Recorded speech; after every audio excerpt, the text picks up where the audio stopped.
नमस्कार, मी Bhaskar Mhatre, general secretary Navi Mumbai cooperative housing federation. ह्या महिन्यातला आपला व्हिडिओ आहे सेक्शन 154B5. सेक्शन 154B5 म्हणजे जेवढे फ्लॅट्स आहेत तेवढेच सभासदत्व सोसायटीने द्यायला पाहिजे. जर समजा सोसायटी तेवढे सभासदत्व देत नसेल तर सोसायटीला काय काय प्रॉब्लेम फेस करायला लागतील त्याबद्दल मार्गदर्शन करण्यासाठी आपण आज ॲडव्होकेट परब सरांना इथे आमंत्रित केलं आहे. तरी मी ॲडव्होकेट परब सरांना विनंती करतो की त्याने आमच्या श्रोत्यांना सेक्शन 154B5 बद्दल माहिती सांगावी. धन्यवाद म्हात्रे साहेब. आपला आजचा विषय आहे सेक्शन 154B-5. टॉपिक आहे लिमिट ऑन मेंबरशिप. हा जो टॉपिक आहे तो आपण पूर्वी एक व्हिडिओ केला होता जिथे आपण मेंबरशिप आणि ओनरशिप कन्सेप्ट हे दोघांचं संगणमत बघितलं होतं आणि त्या विषयाशी हा जो विषय आहे तो निगडीत आहे. जर आपण आतमध्ये सेक्शन 154B5 वाचण्याचा प्रयत्न केला तर तिथे दिलेला आहे a housing society shall not admit to its membership person exceeding the number of flats or plots.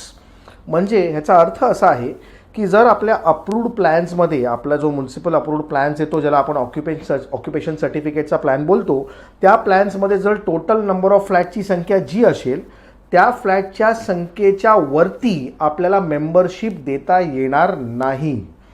ह्याचा अर्थ असा की एक एक्झाम्पल घेऊया. समजा आपल्या अप्रूव्ड प्लॅन्समध्ये 30 फ्लॅट्स काढलेले आहेत तर आपल्या सोसायटीमध्ये मेंबरशिप किती असावी. मग आपल्या सोसायटीमध्ये जी आपण मेंबरशिप प्रदान करतो ती मॅक्स 30 ही संख्या असावी. म्हणजे 30पेक्षा कमीही मेंबरशिप देऊ शकतो. 26, 27, 28 अशीही मेंबरशिप असू शकतात किंवा 30 अशी मेंबरशिप असू शकते. 30च्या वरती जर आपण मेंबरशिप दिली म्हणजे आपल्या सोसायटीमध्ये जर आपण म्हटलं की 31 मेंबर आहेत तर ते जे आहे ते इलिगल आणि नल अँड वॉइड होईल. का होईल? कारण सेक्शन 154B5 सांगतो की जेवढे अप्रूव्ड फ्लॅट्स आहेत तेवढेच मेंबरशिप जे आहेत त्याची संख्या असावी. मग पूर्वी हा म्हणजे सेक्शन 154B जो आहे तो 2019मध्ये आपल्याला कायदा नवीन चॅप्टरच्या स्वरूपामध्ये आला आपल्या महाराष्ट्र कोऑपरेटिव्ह सोसायटी ॲक्टमध्ये. पूर्वी हा कन्सेप्ट होता का? तर येस, पूर्वी देखील होता. जर आपण आपले मॉडेल बायलॉज बघितलेत त्यामध्ये 2014च्या बायलॉमध्ये बायलॉ नंबर 17 बघितला आणि 17मध्ये नोट ज्या दिलेल्या आहेत नोट 1, नोट 2, नोट 3 तर आपण थर्ड नोट जर बघितली तर तिथे देखील हा कन्सेप्ट इन्कॉर्पोरेट केलेला आहे की तुमची मेंबरशिपची संख्या that should be limited to the number of flats or units. Number of flats जेवढे बिल्डिंगमध्ये असतील त्याच्याहून अतिरिक्त मेंबरशिप देता येणार नाही. मग ह्याची उदाहरणं काय आहेत का? म्हणजे असं घडतं का की आपण जास्त मेंबरशिप देतो? तर येस, आमच्याच ऑफिसेसमध्ये बरेचसे केसेस असे आलेले आहेत ज्यामध्ये आपण एक्झाम्पल बघतो की समजा 30 फ्लॅट आहेत आणि खाली बेसमेंट आहे तर डेव्हलपरनी बेसमेंट जे आहे ते कोणाला तरी थर्ड पार्टी राईट्स तिकडे क्रिएट केले. त्याने मेंबरशिपसाठी ॲप्लिकेशन केलं आणि तो मेंबरशिप मागतो आहे. कधी कधी सोसायटीने त्याला मेंबरशिप देऊनही टाकली. म्हणजे 31 मेंबरशिप क्रिएट केले, बेसमेंटलाही मेंबरशिप दिली. मग ह्या सगळ्या गोष्टी ज्या आहेत त्या इलिगल गोष्टी आहेत. अशी मेंबरशिप देता येणार नाही. जेवढे फ्लॅट्स आहेत तेवढेच तुम्ही मेंबरशिप देऊ शकता, अलॉट करू शकता. अजून एक अशी केस होऊ शकते की पूर्वीच्या काळामध्ये जर आपण बघितलं की आपल्या बिल्डिंग्स होत्या आणि बिल्डिंगच्या बाजूला अवतीभोवती गॅरेजेस होते. म्हणजे गॅरेजेस जे आहेत ते अप्रूव्ड केलेले होते. मग काही ठिकाणी आपण असंही बघतो की जिथे मेंबरशिपची संख्या समजा 30 फ्लॅट्स आहेत मेंबरमध्ये आणि बाजूला 4 गॅरेजेस आहेत तर सोसायटीने 30 फ्लॅट्स 30 मेंबरला दिलेले आहेत आणि गॅरेजेस भलत्याच कोणाला तरी म्हणजे दुसऱ्या व्यक्तींना त्याचीही मेंबरशिप अलॉट केलेली आहे. टोटल संख्या 34ची मेंबरशिप आहे जे की आपल्याकडे 30च फ्लॅट्स आहेत. ह्या कन्सेप्ट आहे की गॅरेज जो होता तो पार्किंग पर्पजसाठी बांधलेला गेलेली जी काय प्रिमायसेस आहे आणि ती जी पार्किंग एरिया आहे गॅरेज एरिया आहे तो that is linked with your flat.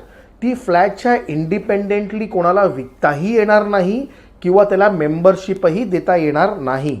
तर अशा काही एक्झाम्पल्समुळे हा सेक्शन 154B5 जो आहे तो आपल्याला ह्या चॅप्टरमध्ये इन्कॉर्पोरेट करावा लागला. हाच कन्सेप्ट पुढे जाऊन आपल्याला असं सांगतो की लिमिट ऑन मेंबरशिपमध्ये जसं आपण आता सांगितलं की जेवढे फ्लॅटची संख्या असतील तेवढेच मेंबरशिप देण्यात यावे आणि मग हाच कन्सेप्ट आपल्याला पुढे जाऊन सांगतो की 1 मेंबर 1 फ्लॅट. म्हणजे 1 मेंबरचा जो कन्सेप्ट आहे इररिस्पेक्टिव्ह ऑफ नंबर ऑफ फ्लॅट्स तुम्हाला वोटिंग राईट्स जे आहेत ते एकच प्रदान केले जातील. म्हणजे फॉर एक्झाम्पल आपण मगाशी बघितल्याप्रमाणे मगाचं उदाहरण घेऊया की 30 फ्लॅट्स जर असतील तर 30 फ्लॅट्समध्ये धरून चला की आपल्याकडे फक्त 25 मेंबर्स आहेत, काही मेंबरचे डबल फ्लॅट्स आहेत, 2 फ्लॅट्स आहेत, तर मग अशा व्यक्तीला मेंबरशिप किती? तर अशा व्यक्तीला मेंबरशिपची संख्या फक्त 1. ज्याचे 2 फ्लॅट्स आहेत त्याची मेंबरशिप आपण एकच प्रदान करतो, म्हणजे त्याला वोटिंग राईट्स जे आहेत in the affairs of the society section 154B11 जर आपण बघितलं त्याच्यामध्ये नंबर 1 जो दिलेला आहे त्याच्यात क्लिअर कट दिलेला आहे की नंबर ऑफ वोटिंग राईट्स जे आहेत that will be per membership, म्हणजे एका मेंबरला एकच वोटिंग राईट मिळू शकतं. No member shall have more than 1 vote other for the affairs of the society. मग मेंबरची संख्या जी आहे त्याप्रमाणे त्याला वोटिंग राईट्स मिळतात आणि नंबर ऑफ फ्लॅट जरी अतिरिक्त असतील, जास्त असतील, 1 पेक्षा जास्त असतील तरी मेंबरशिप संख्या ही 1 अशी मोजली जाते. मग आपण एक एक्झाम्पल घेऊन अजून क्लिअर ह्याला इलॉबरेट करायचा प्रयत्न करूया. मग फॉर एक्झाम्पल एक ए नावाचा व्यक्ती आहे आणि त्याचे 2 फ्लॅट्स आहेत सोसायटीमध्ये, तर त्याची मेंबरशिपची संख्या किती? तर मेंबरशिपची संख्या त्याची 1 अशीच मोजली जाते. He is a single member, sole member of the त्या 2 फ्लॅटसाठी. आणि मग त्याला वोटिंग राईट्स किती मिळतात in the affairs of the society किंवा इन द इलेक्शन्स? त्याला वोटिंग राईट्स फक्त 1च मिळू शकतो, त्याला 2दा वोट करता येत नाही. जरी आपण काही सोसायटीजनी शेअर सर्टिफिकेट्स वेगवेगळे इश्यू केलेले असतील ट्रान्झॅक्शन ट्रान्सफरसाठी, तर तो सोयीसाठी ते शेअर सर्टिफिकेट्स वेगळे जरी इश्यू केलेले असतील तरी मेंबरशिप ही सिंगल अशीच धरली जाते. 1 मेंबर 1 वोटचा कन्सेप्टवरती कोऑपरेटिव्ह प्रिन्सिपल्स जे आहेत ते आधारित आहेत. पुढे जाऊन थोडं अजून इलॉबरेट करूया. जर एक फ्लॅट आहे ए आणि बी व्यक्तीच्या नावावरती आणि दुसरा फ्लॅट देखील ए आणि बी व्यक्तीच्या नावावरती आहे, तर मग त्याची मेंबरशिपची संख्या किती? तर मग तिथे देखील मेंबरशिपची संख्या ही 1 अशी मोजली जाते. कारण पहिला व्यक्ती जो आहे त्याला आपण ओरिजिनल मेंबर म्हणून ट्रीट करतो आणि दोन्ही केसमध्ये पहिली व्यक्ती ए आहे त्यामुळे मेंबरशिप 1. मग दुसऱ्या फ्लॅटमध्ये तो मेंबरशिप राईट्स ट्रान्सफर करून आपले वोटिंग राईट्स ट्रान्सफर करून बीला वोट करण्यासाठी आणू शकतो का? तर answer is no. 1 member 1 vote. पण दुसरी केस जर आपण पकडली, हेच उदाहरण जर आपण ट्विस्ट केलं, समजा आपण बघितलं की पहिला फ्लॅट जो आहे तो ए आणि बीच्या नावावरती आहे आणि दुसरा फ्लॅट आहे तो बी आणि एच्या नावावर आहे, तिकडे पहिलं नाव बीचं आहे. मग in this case original member पहिल्या फ्लॅटमध्ये ए आहे आणि दुसऱ्या फ्लॅटमध्ये ओरिजिनल मेंबर बी आहे. पण in this case there are 2 votes because there are 2 different original members. आणि मग ह्या केसमध्ये in the affairs of the society, management of the society or in case of elections इकडे त्याला ड्युएल वोट करता येईल. म्हणजे पहिल्या फ्लॅटमध्ये ए वोट करेल आणि दुसऱ्या फ्लॅटमध्ये इकडे बी वोट करू शकेल. तर हे सिम्पल प्रोव्हिजन्स जे आहेत ते आपण सेक्शन 154B5च्या माध्यमातून पाहण्याचा प्रयत्न केलेला आहे.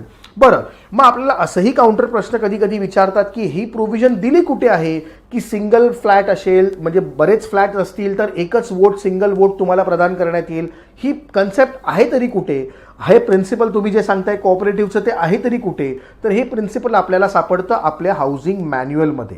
हाऊसिंग मॅन्युअलमध्ये जो मेंबरशिपचा टॉपिक आहे त्यामध्ये असं खाली क्लिअर दिलेलं आहे की जरी तुमचे नंबर ऑफ फ्लॅट्स जास्त असतील तरी तुमची मेंबरशिप संख्या ही सिंगल मेंबरशिप आहे आणि वोटिंगच्या वेळेला तुम्ही फक्त आपले सिंगल राईट्स जे आहेत ते एक्सरसाइज करू शकतात. तर अशा ठिकाणी ती प्रोव्हिजन देखील तुम्ही जाऊन पाहू शकता. तर त्यामुळे हे सेक्शन 154B5 आपला बायलॉ नंबर 17 मध्ये नोट 3 हे सगळे इंटरकनेक्टेड आहेत. सेक्शन 154B11 मध्ये 1 वोटची कन्सेप्ट आहे. तुमच्या बायलॉ नंबर 106 मध्ये तिकडे देखील सिंगल वोटची कन्सेप्ट सांगितलेली आहे, 1 मेंबर 1 वोटची. अशा सगळ्या ठिकाणीचे डॉट्स जर आपण कनेक्ट केले तर आपल्याला पाहायला मिळतं की जेवढे फ्लॅट्स असतील तेवढीच मेंबरशिप देता येते आणि जेवढे मेंबरशिप असेल तेवढीच तुम्हाला वोटिंग राईट्स मिळू शकतात. जर आपण एक्सेस मेंबरशिप दिली जेवढे फ्लॅटची संख्या असेल तर कॉन्सिक्वेन्सेस काय आहेत? तर कॉन्सिक्वेन्सेस आहेत litigations in the court of law. मग प्रत्येक वेळेला लिटिगेशन्स क्रिएट होतात. ज्यांच्या मेंबरशिप एक्स्ट्रा आहे ते कोर्टामध्ये जातात आणि ते सांगतात की आम्हाला ह्यांनी मेंबरशिप दिलेली होती आणि मग त्यांचे राईट्स क्रिएट करायचा ते प्रयत्न करतात. पण अल्टिमेटली ह्या सगळ्या गोष्टीमुळे सोसायटीची दिरंगाई होऊ शकते आणि ह्यामध्ये फ्युचर ज्यावेळेला रिडेव्हलपमेंट असेल, रिकन्स्ट्रक्शन असेल किंवा कन्व्हेन्स जेव्हा आपण घेतो त्यावेळेला हे सगळे विषय आपल्या समोर येतात आणि लिटिगेशन्स क्रिएट करण्यामध्ये ते पुढे हातभार करतात. त्यामुळे पहिलंच सतर्क राहणं हे नेहमी चांगलं आहे आणि म्हणून section 154B5 bylaw number 17 note 3 या सर्वांचा अभ्यास करून आपण हे कन्क्लूड करूया की लिमिट ऑन मेंबरशिप म्हणजे 1 membership shall be given with respect to double flats, triple flats, कितीही फ्लॅट्स असतील, n नंबर ऑफ फ्लॅट्स असतील तरी देखील सिंगल मेंबरशिप ही दिली जावी. To the extent of the number of flats the membership shall not exceed that number of flats. हे आपण कन्क्लूड करून आजचा व्हिडिओ आपण इकडेच थांबूया. धन्यवाद.